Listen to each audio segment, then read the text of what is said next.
It's the TRYLOSOPHY podcast. Back on a Tuesday morning. It's going down. Got to get into some fights from the weekend. I'm your host, Noel. What's happening, y'all? Man, already the end of the year. Can you guys believe that? It's crazy. Anyways, new boxing on the go. Let's get into it.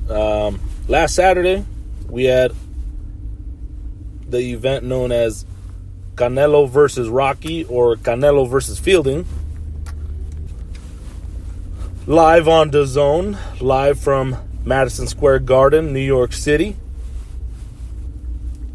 Canelo Alvarez's debut at Madison Square Garden. There was about 20,000 plus in attendance, which is a really good number.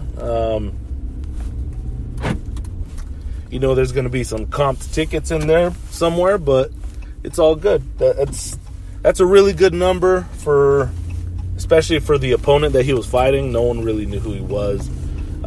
So you can get a lot of casuals going out there. The celebrities that just want to they get excited for like a big fight, and they see that it's like a world title fight, and it's Canelo Alvarez. Pretty badass. Anthony Joshua was in attendance, and according to BoxingScene.com, it looks like Anthony Joshua wants to fight at Madison Square Garden, either his next fight or, I don't know, sometime next year. He was very impressed with the Garden. I mean, who doesn't? That's New York City, baby. That's the big room. That's Madison Square Garden. That's where the legends have fought, and that's what Canelo Alvarez was excited to do as well. A couple days before the fight, before the whole card, there were some discrepancies. This card was falling apart quick, and it looks like Virgil Ortiz was supposed to fight on the undercard, and he tweeted out that he was no longer going to fight. Yeah, I mean, that really sucks, especially if you've never fought in New York and your first fight's going to be at the Garden. So, I mean, I feel bad for the kid. He tweeted, and then it looks like he deleted, but he tweeted after he had tweeted that his fight was canceled. He tweeted, "My opponent had laser eye surgery 2 days ago, and New York Commission was going to let him fight.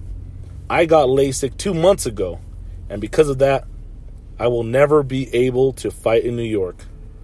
What kind of shit is that?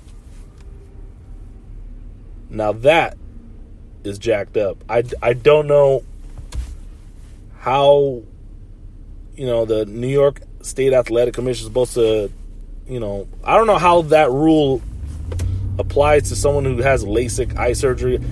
Maybe there's some things in there. I mean, I'm missing. I don't understand, but I'm sure we all know someone who has had LASIK eye surgery, and they function like regular people. I mean, they make a quick recovery, and they've never seen better in their lives. And I mean, I don't know what the purpose of being banned from competing in New York is. I don't know. That's mind-boggling to me. I don't understand it. Anyways, also David Lemieux fight canceled due to weight issues again. He's had weight issues in his career. Looks like he got rushed to the hospital because of extreme dehydration. He really messed it up for himself, because it seemed that he was going to be set up to fight Canelo in May of 2019. It seemed. Nothing was for sure, but that's that's what the landscape looked like. That's what most people were saying. I mean, Oscar said it's not going to be Triple G in May, and it's not going to be Danny Jacobs. This was right before reports of David Lemieux's fight being canceled. So now, I don't know. I mean, if you're that close to getting the Canelo fight, which is, I mean, that's a life-changing fight. You're going to get paid a grip of money. That's the golden goose in boxing. Everybody wants a piece of that. So, with that being said, David Lemieux should move up in weight. I don't know if 168 is still hard for him to make as well. I don't see him at light heavyweight, so yeah, I would say 168. And you know, maybe if he can make weight a lot easier without killing himself last minute, most likely it's just a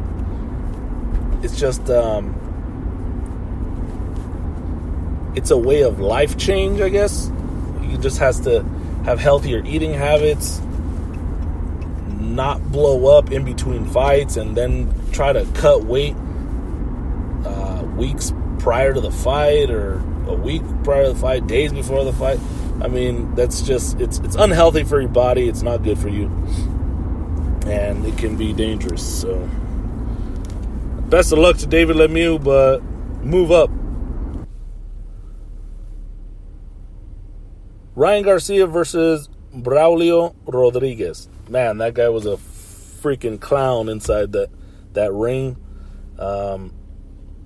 You know, most guys try to put up a front, like, come on, hit me, or they start doing, Muhammad Ali shuffles, and they do all these antics in the ring, especially because they're hurt. Last Saturday was no different with Braulio Rodriguez.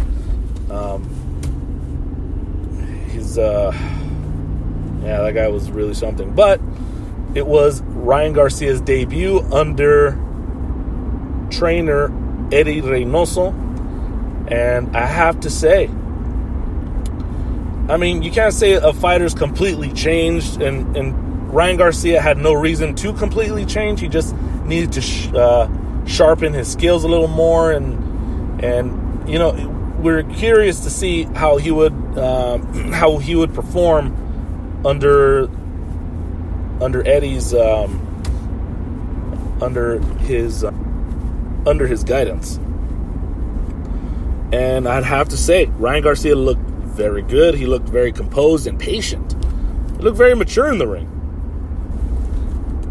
And it looks like the pairing between Eddy Reynoso and Ryan Garcia is, I think that's a good match. And you know, we'll see going forward. But you know, he KO'd Braulio Rodriguez in the 5th round, and that was it. In the 2 other undercard fights, Saddam Ali wins decision over Mauricio Herrera, and Tevin Farmer wins decision over Francisco Fonseca. The Saddam Ali fight, I mean, that was okay. Tevin Farmer versus Francisco Fonseca, that was a little more entertaining fight. Tevin Farmer looked to be getting overwhelmed at times. He was getting touched up as well, but ultimately gets the decision. Now on to the main event, Canelo versus Fielding. We had Canelo winning by TKO in the 3rd round. We all expected Canelo to win, so that's really no surprise. Night of the fight, I was telling everybody it has to be by body shot. The other guys were just way too tall, way too long, lanky.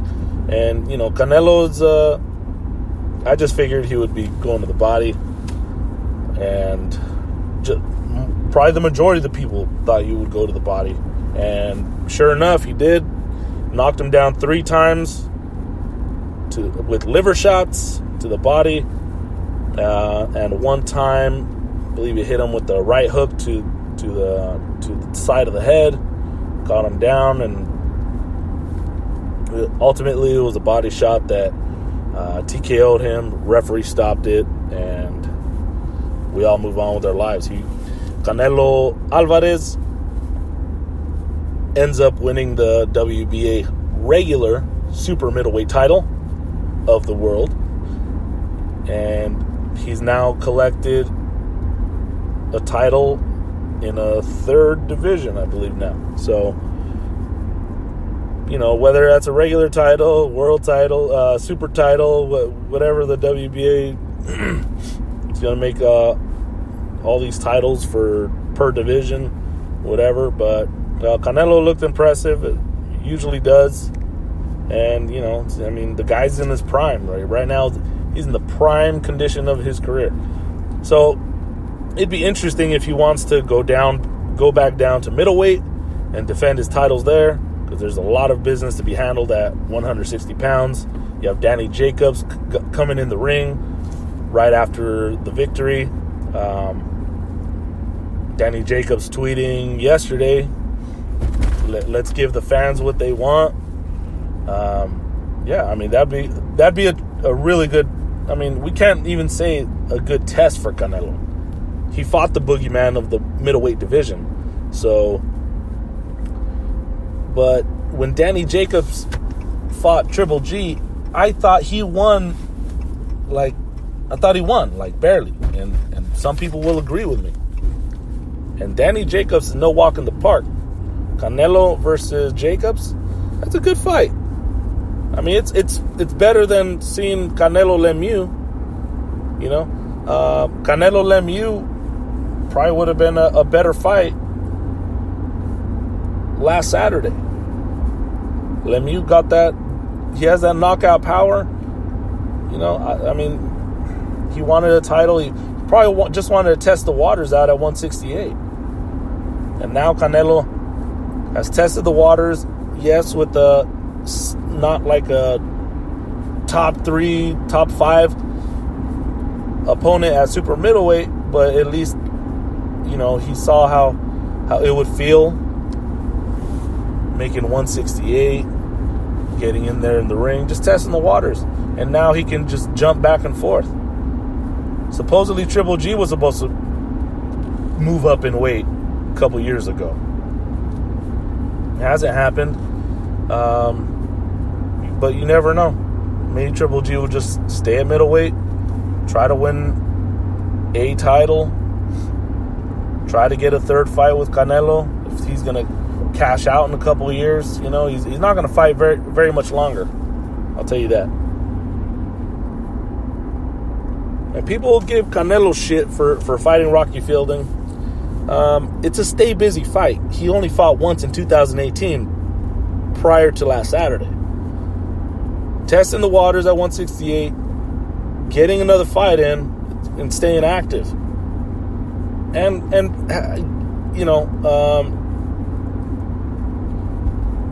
being able to fight at the Garden, which was a dream of Canelo's. I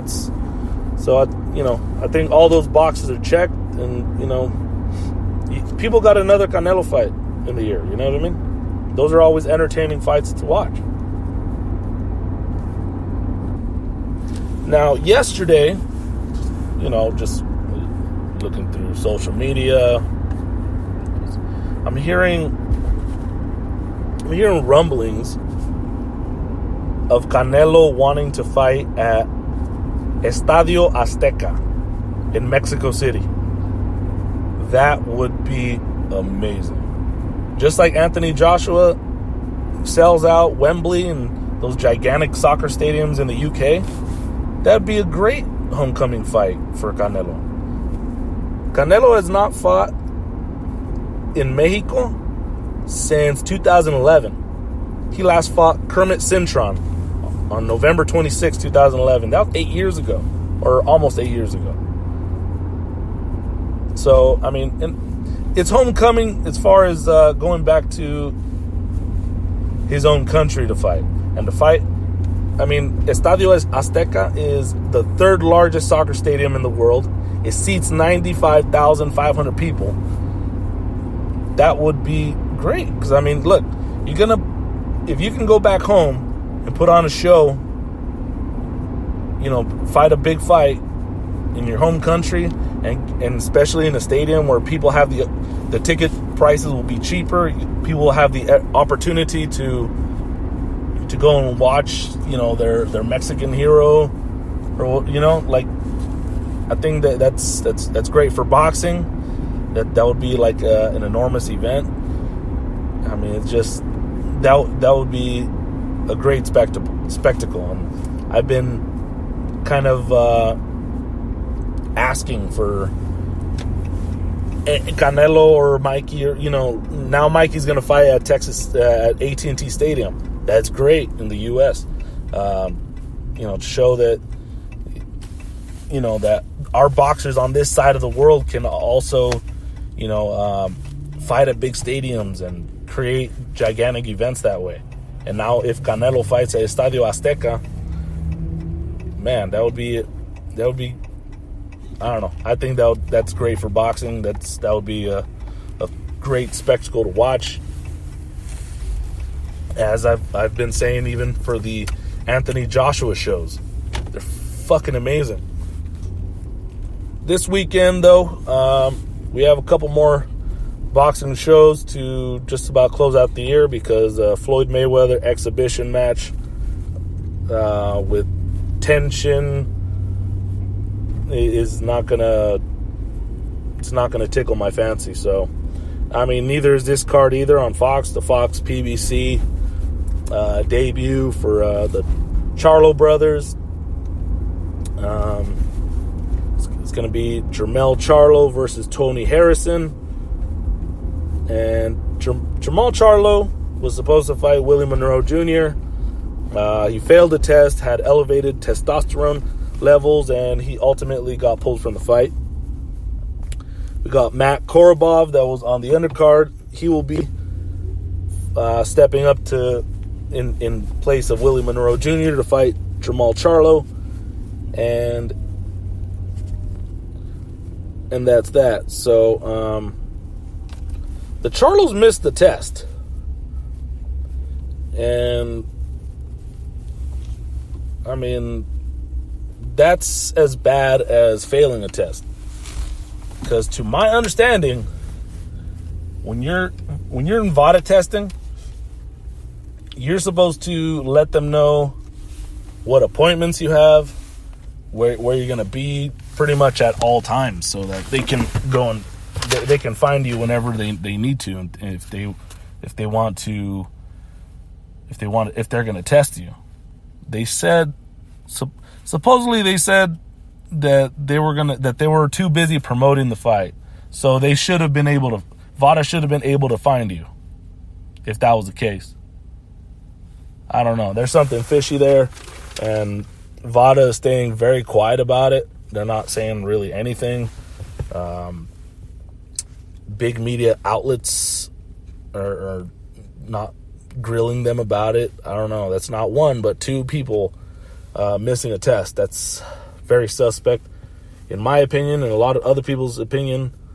So it is what it is. I've never seen Matt Korobov fight. He has one loss on his record. I'm hearing it's a better fight than Willie Monroe Jr. So, I mean, this is like it's a whatever fight. I mean, people will still watch it. It's good for maybe roping in the casuals.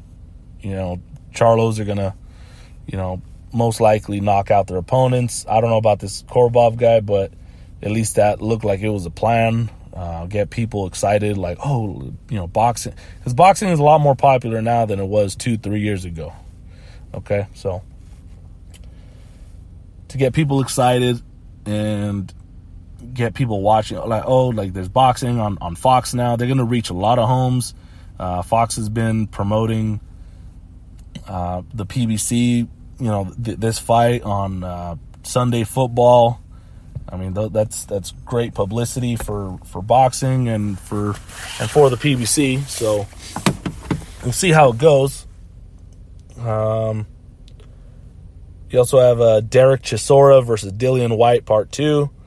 I'll watch that fight. That's going to be, I'm sure, during the day. It's going to be in the UK, so I don't know who wins that fight, to tell you the truth. I don't know. We also have Josh Warrington and Carl Frampton. I think that's going to be a badass fight. That's going to be a stupendous fight. Josh Warrington, his last fight with Lee Selby, Lee Selby was the favorite, if I'm not mistaken, in that fight. And Josh Warrington, he brought the fight to him. And in a very surprising manner, I was like, who is this guy, And Josh Warrington, he won, and now he's going to fight Carl Frampton. That's the real deal right there. I like that fight a lot, so I'll be watching that. And this one also, I don't know who will win. Carl Frampton is a son of a bitch of a fighter, and Josh Warrington looks like a fucking warrior. So I haven't seen too much of Josh Warrington either. Carl Frampton, I have, and so I don't know. I don't know who wins that fight. I would say Carl Frampton is the favorite, but we'll see what happens. Anyways, that is the Boxing on the Go podcast. TRYLOSOPHY.com. I am Noel Muro, your host. Go to iTunes and leave a review. Like if you like. Put down a comment. You could follow the TRYLOSOPHY on Instagram at TRYLOSOPHY. You could follow me on Twitter at Moruso, Moruso 71. And that's that. We'll catch you guys next week. Peace out.